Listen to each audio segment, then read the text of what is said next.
Hello, আপনারা সবাই কেমন আছেন? আমি চলে এসেছি আবার আপনাদের মধ্যে একটা নতুন ভিডিও নিয়ে। অনেক দিন পরে ভয়েস দিচ্ছি আমি।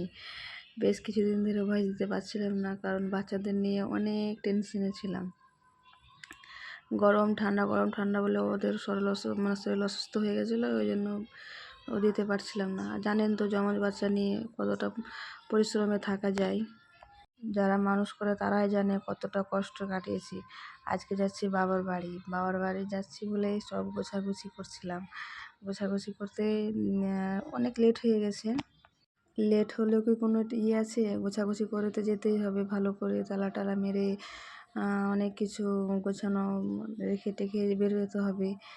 দিয়ে অনেক লেট হয়ে গেল, তবুও বেরোলাম। ইফতারের টাইম হয়ে যাচ্ছিলো। ইফতারের কিছু নিয়ে এনেছিলাম, যেহেতু রোজা ছিলাম সবাই মিলে।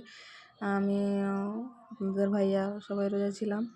দিয়ে ইফতারে নিয়ে চলে গেলাম। আমাদের এতটাই ভাগ্যটা ভালো ছিল যে বাসটাতে আমরা ছিলাম, সে ড্রাইভার ভাইয়াটাও মুসলিম। ও ইফতার করতো। ওর জন্যই আমাদের খুব ভাগ্যটা ভালো। ও যেখানে ধরে নেন উজু টুজু করতে হবে, আমাদের করতে হবে, ওখানে দাঁড়ালো, দাঁড়িয়ে উজু টুজু করলাম। উজু টুজু করে আবার ওকে খেজুর টেজুর দিলাম। ও ভাইয়াটা বলছে সবই বাজার করা হয়েছে, কিন্তু আমার খেজুর নেওয়া হয়নি। আপনাদের ভাইয়া বলছে আমরা তো সবই একই রকম ইফতার, শুধু খেজুরটা খেলে আমাদের মনটা শান্তি। তো ভাইয়াটাকে আবার খেজুর টেজুর দিয়ে ইফতারটা খুললাম। খুবই ভালো লাগলো। দিয়ে আপনাদের ভাইয়া আবার বলছে যে অনেক লেট হয়ে গেল। লেট হওয়ার পরে ভাইয়াটা বলছে যে আচ্ছা, যেখানে আপনারা নামবেন ওখানে আপনাদেরকে নামিয়ে দেবো। কোথায় নামবেন বলেন?